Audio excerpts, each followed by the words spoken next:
আসসালামু আলাইকুম। আমি মাওলানা মোহাম্মদ নাইমুল ইসলাম হাবিবি, বাংলাদেশ জামায়াত ইসলামী আগলঝরা উপজেলার ৫ নং রত্নপুর ইউনিয়ন শাখার সেক্রেটারি। আজকে বাদ ফজর আমি সাংগঠনিক কাজের জন্য রত্নপুর ইউনিয়নের ৮ নং ওয়ার্ডে প্রোগ্রাম করি। এরপরে সকাল ৮টার দিকে আমি ৭ নং ওয়ার্ড ৬ গ্রামে সাংগঠনিক প্রোগ্রামের উদ্দেশ্যে রওনা করি। এরপরে আমি সেখানে বিভিন্ন কার্যক্রম, আমার বিভিন্ন কাজ ছিল ব্যক্তিগত, সেগুলো করে আমাদের একজন সাবেক দায়িত্বশীল থানা আমির এবং বর্তমান কর্মপরিষদের থানার সদস্য জনাব শরীফ জামান সাহেবের সাথে কথা বলতেছিলাম।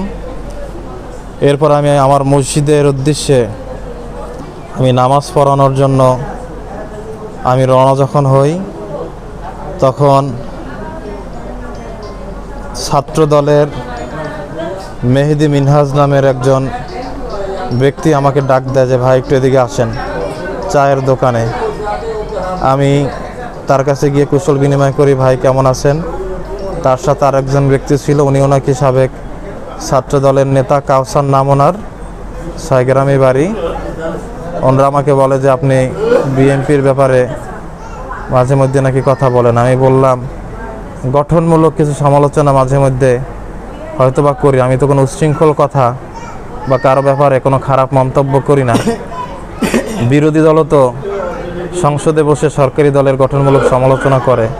এরা তো গণতান্ত্রিক দেশ, বাক স্বাধীনতা, মানুষ তো কিছু টুকিটাকি বলতেই পারে। যেহেতু আমি একটি রাজনৈতিক দলের পোস্ট হোল্ড করি, এই কথা বলার সঙ্গে সঙ্গে তারা অতর্কিতভাবে আমার উপরে হামলা চালায়, আমাকে মারধর করে, আমাকে ঘুষি দেয়, এখানে মাথার উপরে আঘাত করে এবং আমাকে কাউসার নামের যে ব্যক্তি তিনি আমাকে অতর্কিতভাবে ঘুষি, থাপ্পড়, আমার এই চোখেও এখন একটু কম দেখি, ডান পাশের চোখে।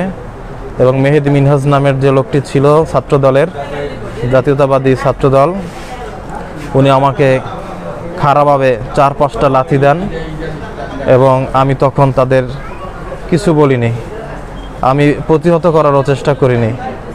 এভাবেই করে আমি একজন আলেম মানুষ, জামাত ইসলামীর ইউনিয়নের সেক্রেটারি, বাজারের ভিতরে অসংখ্য অগণিত মানুষ উপস্থিত ছিল, তারা দেখেছে আমি কারো গায়ে হাতও দেইনি, তা প্রতিহত করতে চাইনি।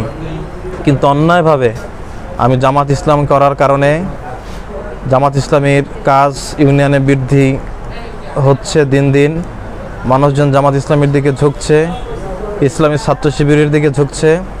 এইটা তারা সহ্য করতে না পেরে বিভিন্ন ইস্যু দিয়ে অন্যায়ভাবে তারা আমার উপর অতর্কিতভাবে হামলা করেছে।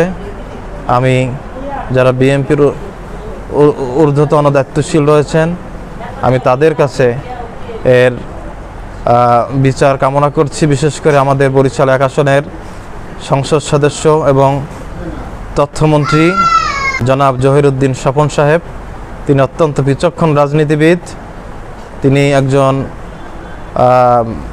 সরকারের গুরুত্বপূর্ণ মন্ত্রীর দায়িত্ব পালন করছেন।